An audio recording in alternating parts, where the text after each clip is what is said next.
सभी को नमस्कार। जैसे कि मेरे प्रीवियस वीडियोस में मैंने बताया था कि मैंने कुछ ये सिंगल बुक्स आती हैं जो उनको पढ़ने की कोशिश करी थी।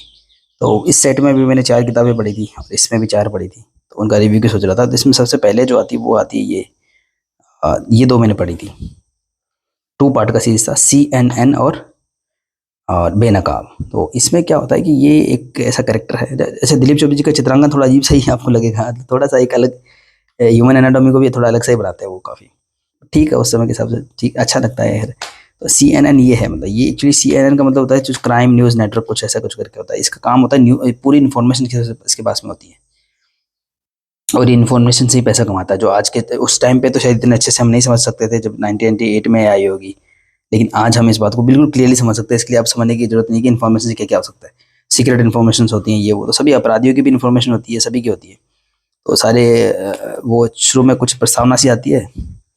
हाँ, तो ये लोगों को इन्फॉर्मेशन देता है, उससे पैसा कमाता है, उस इन्फॉर्मेशन के बेसिस पे लोग क्राइम करते हैं और जो है तिरंगा जो है उसको रोकने का प्रयास करता है। इसमें उसका नाम सामने आता है कि CNN जैसा भी कोई अपराधी है, लेकिन लोग उसके बारे में बता नहीं, थोड़ा सा रहता है कौन है देखे। दिलीप चौबे जी का चित्रांकन थोड़ा सा लगेगा पर यूनिक था, अच्छा लगता है।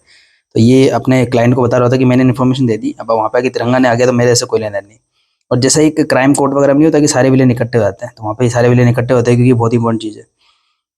और फिर ये कुछ लोगों के राज खोलता है, जैसे कि डर मास्टर है या मिस्टर रसायन है, ये जो कैरेक्टर्स है ना, वो तो सबको बताया था। तो इसका मतलब होता है कि ये बोलता है मैंने सिर्फ क्राइम वालों को राज खोला है, क्राइम वालों के सामने, तो इससे किसी का लॉस नहीं हुआ, बट मैं प्रूव करना चाहता हूँ कि मेरा सारी इन्फॉर्मेशन है।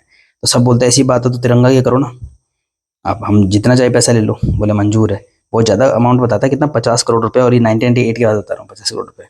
तो फिर वो एक एक करके इवेंट्स प्लान करता है, ऐसे घटनाएं प्लान करता है। और पता है काफ़ी मतलब आपको इंटरेस्टिंग लगेगा। अभी भी इंटरेस्टिंग लगा, 1998 के हिसाब से इंटरेस्टिंग लगेगा। जो घटनाएं प्लान करता है उसके अंदर क्या होता है, घटना होती है छोटी सी, मिस हैपनिंग होने वाली होती है, तिरंगा फ्लाइट करता है और उसमें हैपनिंग को रोक लेता है। लेकिन उसमें छोटे छोटे क्लू पकड़ता रहता है। कहीं पे तिरंगा की हाइट का पता करते हैं, कहाँ पे तिरंगा किस कॉलोनी में जा रहा है उस एरिया का पता करते हैं, जहाँ से लोकेशन बोलते हैं गूगल वगैरह से। तो धीरे धीरे करके इवेंट्स होते हैं, कभी उसकी हाइट का पता करते हैं, कभी उसके वेट का पता करते हैं, है ना, अलग अलग मेजरमेंट्स लिए जाते हैं, है ना। और इस तरीके से उसको बेनकाब करने की कोशिश करी जाती है। तो और इसका ऐड भी ऐसा था कि तिरंगा को वो करेगा या उसको तिरंगा करेगा बेनकाब, ऐसा कुछ ऐड था इसका। देखिए कि CNN को बेनकाब करेगा तिरंगा, या तिरंगा को बेनकाब करेगा CNN। वही नॉस्टैल्जिया पुराना ऐड वगैरह सब कुछ इसमें है। परमाणु शक्ति, ध्रुव शक्ति, जो 1998 जो था उसको शक्ति वर्ष बोलते थे, कि शक्ति का आगमन हुआ था, तो बहुत सारे ऐड वगैरह होते थे शक्ति के। तो ये बेनकाब में वही प्रोसेस जारी रहती है और इवेंट्स हो रहे होते हैं। और जो है तिरंगा की जो एक मुंह बोली सिस्टर को भी किडनैप कर लिया जाता है। तो मतलब किडनैप इसलिए कर लिया जाता है कि ऐसे कंप्यूटर में फीड कर रहा था। कंप्यूटर 1998 में नए नए इंट्रोड्यूस हुए थे डब्बे वाले से। तो इसमें अच्छा यूज़ दिखाया है कि कम ये क्या करता है, डाटा पता लगाता है, कंप्यूटर फीड करता है, डाटा पता लगाता है, कंप्यूटर फीड, और फाइनली इस कंक्लूजन पहुंचता है कि कौन है तिरंगा। ये होता है इसका कॉन्सेप्ट। बट जैसे ही जब ये सारे इवेंट हो रहे होते हैं ना, जैसे कि कभी तिरंगा को उठा करके, जैसे ये बड़ा ट्रक साइज में, देखो साइज देखो आप, यहाँ से छोटा यहाँ से बड़ा है, तो उठा के फेंक दिया जाता है। और उसकी सतह पे, छत पे कालिख लगी होती है। तो उसे कालिख से क्या होता है कि पता लगता है ना कि तिरंगा कहाँ पे टच हुआ, तो वो उसकी हाइट पता करने के लिए ये सब किया जाता है। तो तिरंगा को फिर जब सिर पे कालिख लगती है तब वो समझ में आता है कि ऐसा कुछ चक्कर चल रहा है। तो ये जो कॉमिक्स आदि हो जाती है, मतलब पहले वाली, मतलब 1.5 गुना कॉमिक्स खत्म हो चुकी है, तब जाके तिरंगा को एहसास होता है। अब फिर वो इस प्लान को पलटने की कोशिश करता है। ओके, अच्छा तो मेरी आइडेंटिटी पता लगाने की कोशिश की जा रही है, तो मैं अब जो है CNN की वो पता लगाऊंगा। और ऐसे करके फिर जितने भी इवेंट्स पहले हो रखे हैं 4-5, जिसमें उसके डिफरेंट डाटा को पता लगाया, उसमें जो लोग यूज आते हैं उनको पकड़ता है वो। और फिर उनसे पता करता है इनकी ये इधर देखो, ये इधर मैच कर लेता है। जो इंस्पेक्टर जो अभय है, अभय देश पांडे है, वही तिरंगा है, तो ये पता तो कर लेता है, ये भी काफ़ी टैलेंटेड होता है। तो ऐसा करके छोटा मोटा ये फिर एक सिचुएशन को रिवर्स किया जाता है और ये पता लगा जाता है बेनकाब कौन है।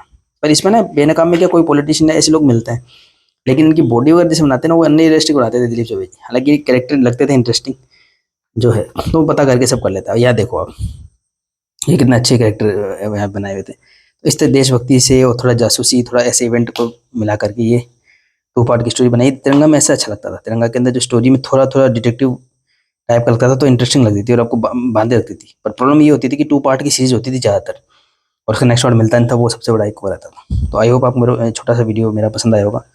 मिलते हैं किसी और वीडियो में।